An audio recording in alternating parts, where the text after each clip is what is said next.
Hello दोस्तों, आप सुन रहे हैं कहानी एफएम। और आज की कहानी है बदसूरत लड़की।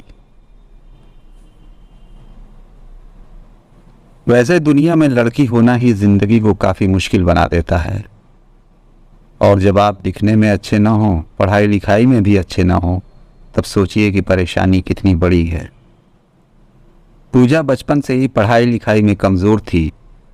रंग उसका सांवला था, नाक नक्शा भी बाकी लड़कियों के मुकाबले इतना ख़ास ना था। ऊपर से दांतों की बनावट भी टेढ़ी मेढ़ी थी। बचपन में स्कूल के बच्चे उसे चिढ़ाते, बड़ी हुई तो गली मोहल्ले के लोग उसे देखकर मुंह फेर लिया करते। कोई भी उसका दोस्त बनने के लिए तैयार न था। उसके रिश्तेदार भी उसे कुछ खास तवज्जो नहीं देते थे। बस एक उसकी माँ ही थी जिसे उसकी सूरत या लुक से कोई फर्क नहीं पड़ता था। माँ पूजा से और पूजा माँ से बेहद प्यार करते थे। दुनिया भर की नज़रों और बदसलूकियों को सहने की ताकत उसे माँ से ही मिलती थी। जब कोई उसे डफर बोल देता या बदसूरत बोल देता, जब पूजा की शादी के लिए देखने आए लोग उसे बिना पसंद किए लौट जाते, यहाँ तक कि जब खुद पापा ही उसे मनहूस बोल देते, तब माँ ही थी जो उसे समझाती कि लोगों के बोलने से क्या होता है, तू तो मेरी प्यारी बेटी है। इतने सारे दुखों के बावजूद पूजा जीना सीख गई थी। वो खुश रहना सीख गई थी। जो भी गिने चुने लोग उससे बातें करते, उन्हें चुटकुले सुनाकर हंसाया करती और खुद भी ठहाके लगाकर हंसा करती। इसके अलावा एक और बहुत बड़ी खूबी थी पूजा की। उसे खाना बनाने में बहुत मज़ा आता था। न सिर्फ खाना बनाने में मज़ा आता था, बल्कि उसके बनाए खाने का जायका लोगों को किसी और दुनिया में ले जाता। ये हुनर उसमें अपने आप तो नहीं आया था। दुनिया से ठुकराए जाने के बाद उसने अपना सारा वक्त खाने की रेसिपीज़ की किताबें, रेडियो शोज़ और टीवी चैनल्स के हवाले कर दिए थे। पूजा की तारीफ तो कोई भी नहीं करता, लेकिन उसके हाथों के बने खाने की तारीफ वो हर आदमी करता जो उसे चखता था। इस एक हुनर की वजह से पूजा अपने आसपास की औरतों में मशहूर हो गई थी। क्योंकि जिसे भी खाना पकाना सीखना हो या कुछ नया पकवान बनाना सीखना हो, तो वो पूजा के पास आती और पूजा भी खुशी खुशी उन्हें वो सब सिखाती थी। उसके पास आने वाली औरतें अच्छा खाना बनाना तो सीख जाती, लेकिन लाख कोशिशों के बावजूद भी पूजा के हाथों का वो जादू जो सबकी रूह को मुतमईन कर जाता, वो कोई नहीं सीख पाता था। पूजा की जिंदगी इन्हीं उतार चढ़ावों के साथ कट रही थी।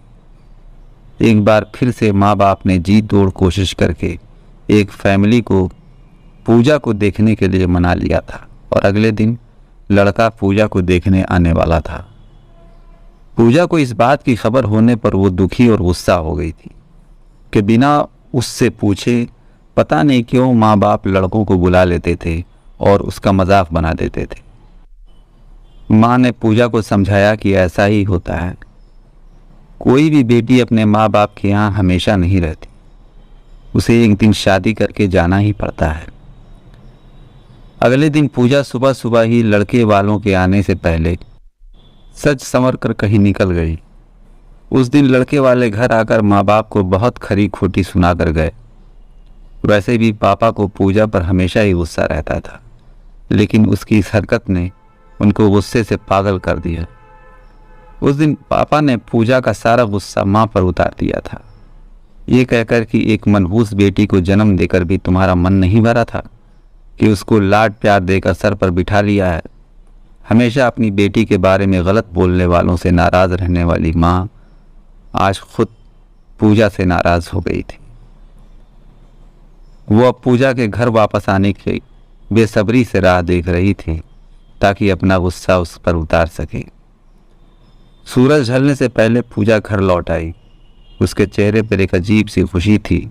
हाथों में एक चेक था और एक सर्टिफिकेट भी।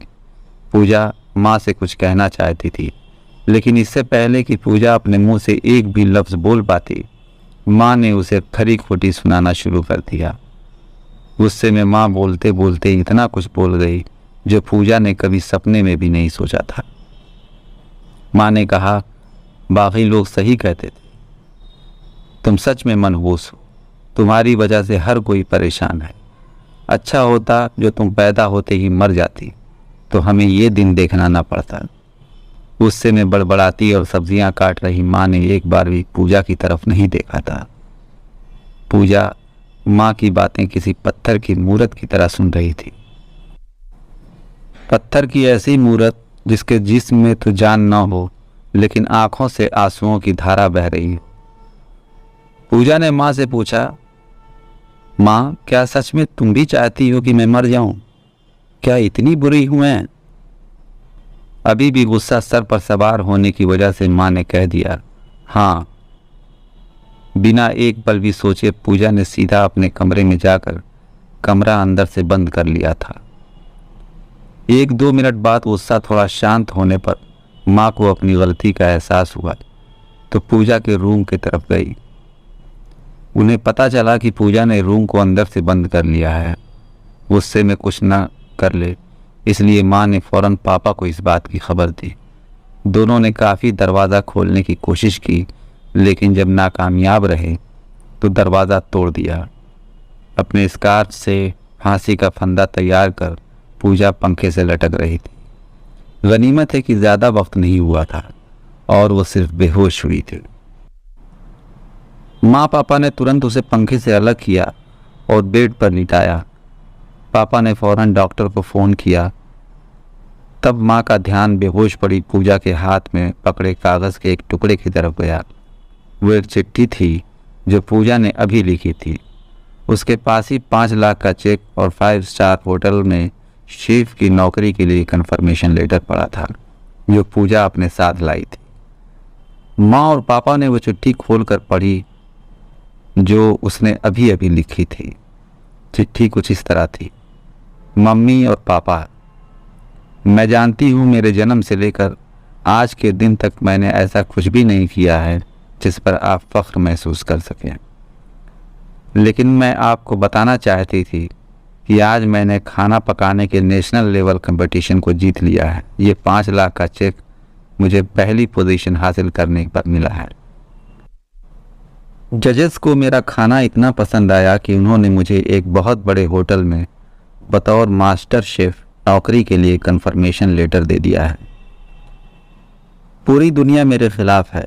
मुझे इस बात से कभी कोई फर्क पड़ा और न ही पापा की कड़वी बातें मैंने कभी अपने दिल पर ली, क्योंकि मैं जानती थी बाहर से सख्त दिखते मेरे पापा अंदर से तो मुझे प्यार ही करते थे। प्यार न करते तो बिना मांगे मुझे कपड़े, मिठाइयाँ और पटाखे लाकर न देते। माँ के प्यार का जिक्र ही क्या करूँ। मेरी माँ मेरे लिए मेरी सारी दुनिया थी। जब माँ मेरे साथ होती तो मुझे किसी बात की परवाह ना होती थी। माँ मुझे इतना प्यार करती थी इसलिए मुझे किसी और की ज़रूरत न थी। लेकिन आज माँ ने भी मेरा साथ छोड़ दिया। आज मुझे पहली बार एहसास हुआ कि मैं ज़िंदगी में बिल्कुल अकेली। मेरी माँ भी मेरी ज़िंदगी से शर्मिंदा है। मेरी माँ मेरे साथ नहीं है तो मेरी दुनिया मेरे साथ नहीं है। ऐसी ज़िंदगी में जी कर क्या करूँगी। इसलिए मैं आज दुनिया को ही अलविदा कहकर जा रही हूँ।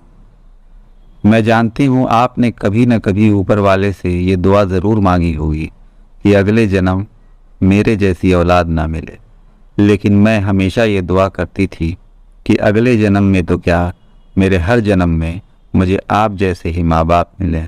और आज भी यही दुआ करके उसी ऊपर वाले के पास जा रही हूँ। मैं उससे पूछूंगी कि मुझ जैसी मनहूस को दुनिया में क्यों भेजा। चिट्ठी पढ़ते पढ़ते माँ और पापा सर से पांव तक पछतावे में डूब गए और बेहोश पड़ी पूजा के सर पर हाथ फेरते हुए फूट फूट कर रोने लगे।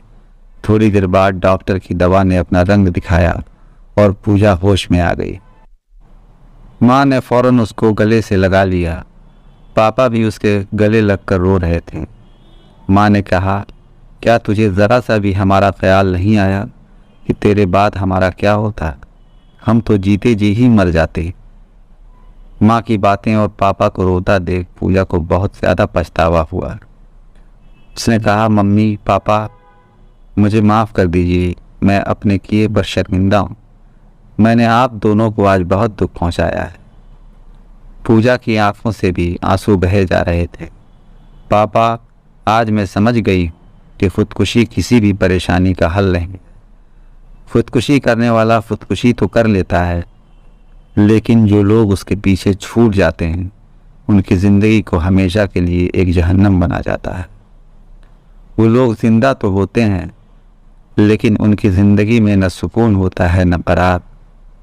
खुदकुशी से मरने वाला अपने बाद जीने वालों के लिए दुखों, नाउम्मीदियों, कांटों और आंसुओं से भरी एक रहगुजर छोड़ जाता है, जिस पर चलना पल पल मौत को गले लगाने जैसा महसूस होता है।